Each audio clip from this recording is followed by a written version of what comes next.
Oi, o Seis Açores está começando agora. Hoje vamos falar da relação entre irmãos.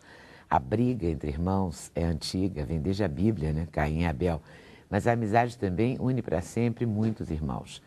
Segundo a psicanalista Malvine Zalcberg, essa é uma relação que deixa marcas para o resto da vida. São os vitoriosos, esses meninos, né, Malvine? São vitoriosos de uma forma geral na vida e também vitoriosos em termos de terem conseguido manter essa cumplicidade maravilhosa desde a infância. Eu acho que a Diana realmente colocou muito bem, Daniela, né? Essa distinção entre não brigar e ter personalidade própria.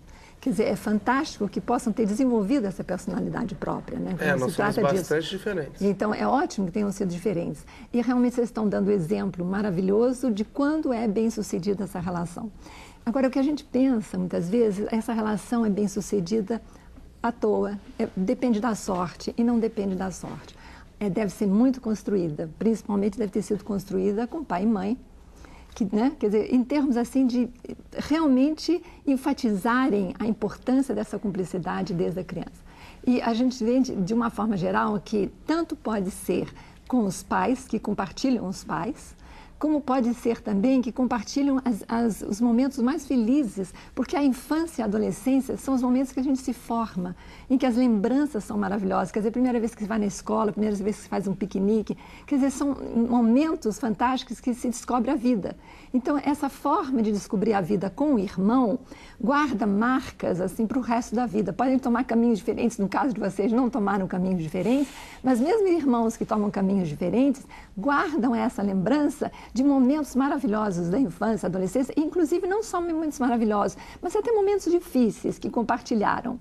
E o que é importante é que, de uma forma geral, os irmãos, né, quando se pensa que a gente sai da casa e a primeira relação que se tem é fora de casa, é com, digamos, com a professora, com os coleguinhas. No meio disso, entre os pais e a professora e os coleguinhas, nós temos essa instituição que se chama irmãos, né? Quer dizer que praticamente prepara para a vida também em relação aos irmãos, né? E quem ajuda a construir isso? Isso, né? O pai e a mãe?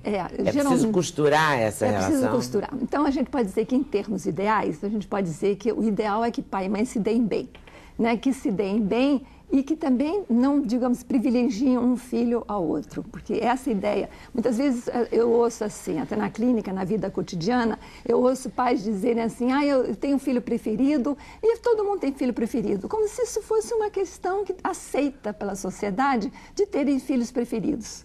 E eu acho que tem que ser repensado, eu acho que é uma ótima ocasião aqui, né, nesse programa importantíssimo, de repensar que não deve se ter filhos preferidos. Quem tem filho preferido deveria repensar essa questão, né, que deveria repensar, porque cada filho deveria ser um filho preferido.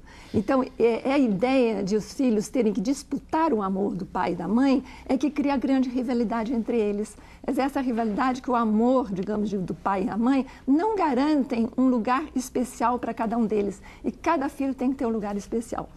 Quanto mais cada filho tiver um lugar especial, menos eles vão ter que ter rivalidade.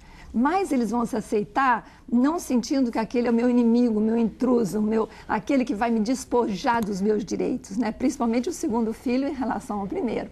Então, essa ideia de que os pais, né, têm que fazer alguma coisa para isso, têm que construir, porque muitos pais dizem muito bem, eles que se virem, eles que se batam, eles que se entendam. Tem que ter um limite daquilo que os filhos conseguem se entenderem quando são pequenos. Eles precisam que eu chegue... Não, até aqui vocês não conseguem mais se virarem sozinhos, nós vamos ajudar vocês a se virarem. Então, essa ideia do pai e da mãe justos, né, que acompanham esses filhos e dão valor, porque muitos pais também dizem, bom, eles vão se dar comigo e se eles se derem com eles, tanto faz. Não é assim. Pois é, dividir para governar não dá certo. Não dá certo. Então, tem que saber o seguinte, é muito importante que os pais saibam que eles têm que se dar entre eles e que os pais valorizem isso. Então, essa ideia, muitas vezes, no caso, né, dizer, olha como seu irmão é maravilhoso na ginástica, né? Isso pode ser um estímulo, mas pode ser um desanimador completamente, né? Quer dizer, se um é tão maravilhoso na ginástica, na escola, em todos os lugares, parece que não sobra lugar nenhum para um outro filho. Então, é extremamente importante saber que um é ótimo numa coisa, outro é ótimo numa outra coisa. Quer dizer, não pode ser um sombra do outro. Quer dizer, ou é ginasta ou não é nada. Não, no caso... A gente tem mais um irmão ainda. E tem mais um irmão. Temos o Edson, que é o mais velho, que foi treinador de ginástica também. Olha, que coisa. Já é distinto. Assim, ele gosta de ginástica, mas é mais alto, não se destacou muito na ginástica e tem com certeza o mesmo carinho da minha mãe, como tem pela Dani, por mim. Vocês também se dão bem com ele? Muito bem. Hoje em dia, quando a gente era mais novo, eu e a Dani, a gente era meio que um complô contra o Edson. O Edson era o poderoso chefão. Mas hoje em dia não, eu me dou tão bem com meu irmão quanto eu me dou com a minha irmã. Hoje em dia saio com um, às vezes com outro, porque são mundos diferentes. Por mais que nós somos 3 irmãos, nos damos muito bem, amigos, cúmplices, mas às vezes um gosta de ir para um lugar, um para o outro E às vezes saem os 3 juntos. Às vezes até consegue. Olha, vocês 2 contra ele é que devia ser engraçado. Mas era assim mesmo, não é mentira. Mas acho que isso que você está falando é extremamente importante, porque às vezes um irmão representa a autoridade paterna. E no caso, pode ter representado a autoridade paterna. E é muito interessante que até certo ponto os irmãos se ajudam também a se distinguirem dos pais. Quer dizer, fica uma ideia de que como todo mundo tem que se separar, se distinguir dos pais, os irmãos podem se unir nessa possibilidade de se distinguirem dos pais, de poder saber que nós somos de geração diferente dos pais. E entre os irmãos, por isso que tem uma cumplicidade, digamos, uma intimidade dessas experiências vividas, que os pais, muitas vezes, eles sabem que os pais não podem alcançar.